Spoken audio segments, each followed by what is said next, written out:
Welcome into this week's edition of the Creighton Basketball Newsletter, a video update from yours truly, Jon Nyatawa. It's been a couple weeks, so I thought I'd just sort of give my progress report, in a way, of what the Jays have been up to. Off to a 6-1 start, so you can't be mad about that. And certainly the Jays have been up and down at times during games, had some stretches where the offense hits a lull, or the defense They lose sort of their activity and tenacity, but they've found ways to win. And I think with a young team and an experienced team, a team that hasn't been around each other for very long, that's pretty commendable. Even, considering the level of competition that they've played, it's hard to win basketball games, especially when your backs are against the wall, against teams that have more experience than you and have been through some of the wars together. Creighton's shown some toughness and some resiliency and some grit, and I think those traits are that'll carry through the rest of the season. But they do have to get better, and they have to get better fast. The stretch of the year where Creighton could kind of tinker and experiment is ending very soon. It might even be over as we speak. On Tuesday, Creighton's going to host North Dakota State, and I could make the argument that maybe a game against the Bison belongs in that sort of tune-up stage. But the Bison are really experienced. They're bringing everybody back from last year, a team that actually pushed Creighton in the season opener, a team that went to Kansas and nearly won at Allen Fieldhouse, and that squad made it to the Summit League title game last year, losing to Oral Roberts, and we all know what Oral Roberts did. So North Dakota State, it's definitely not a gimme game, but it might be a game where Creighton could maybe not play its best and still find a way to win, kind of how it's done up to this point. But after North Dakota State, and maybe on Tuesday against North Dakota State, we'll see. But after that, Creighton's going to have to be good, and or it's going to take an L, because there's got 23 games left on the schedule, and all of those teams, Power 5 conference opponents, I guess with the exception of BYU, but that BYU team looks legit, top 25 worthy for sure.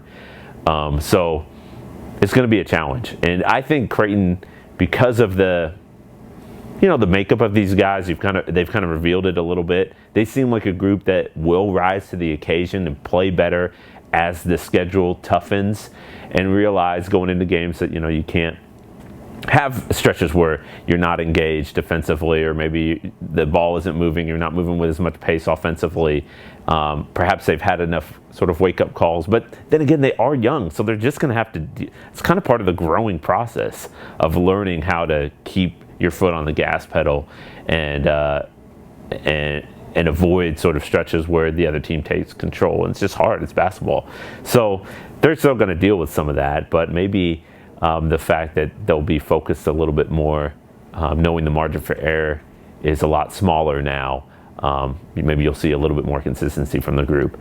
I think that there are definitely some encouraging signs. So certainly I mentioned the makeup, the mental makeup, the toughness, the grit that they've shown. That's obviously important. I think,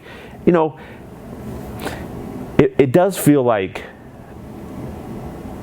some of the mistakes offensively, it's almost like this team has, I watched stretches of that game against Southern Illinois, Edwardsville, and you're watching and you're thinking, man, if they would just slow down for a second, just kind of deep breath, because Creighton was, you could tell, really trying to push a tempo and play the way that it wants to play, right?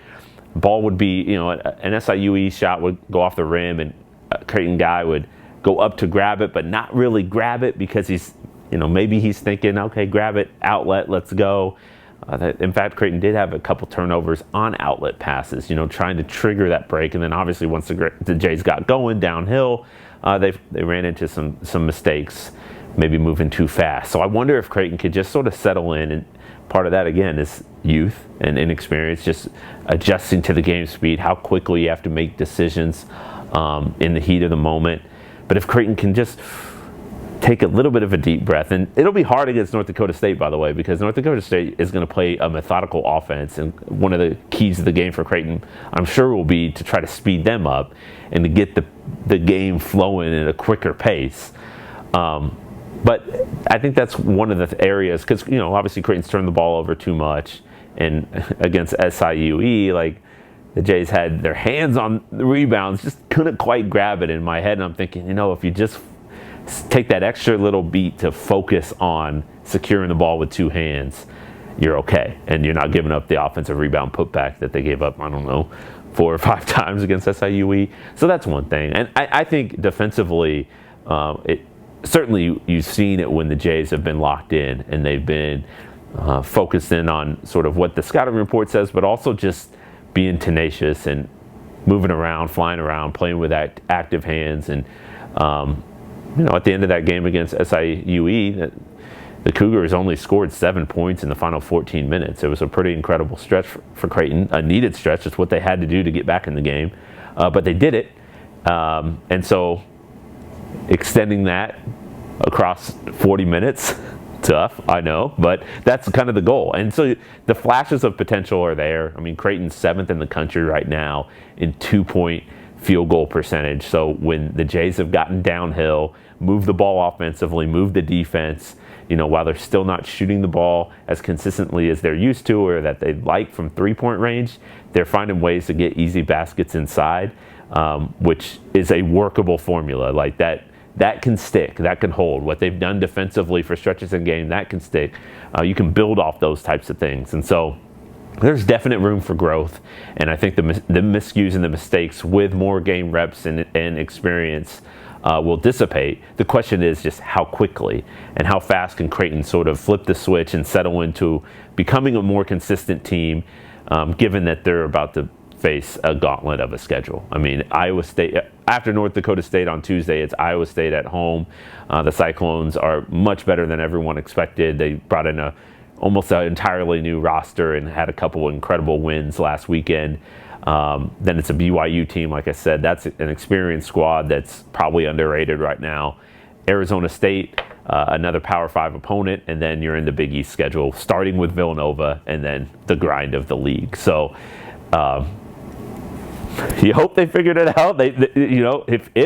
If there are moments where the Jays have to work through some things in games, it's going to be tough to make those types of comebacks and thrilling sort of dramatic finishes that they've had to start the season against the increased level of competition. So we'll see how it goes.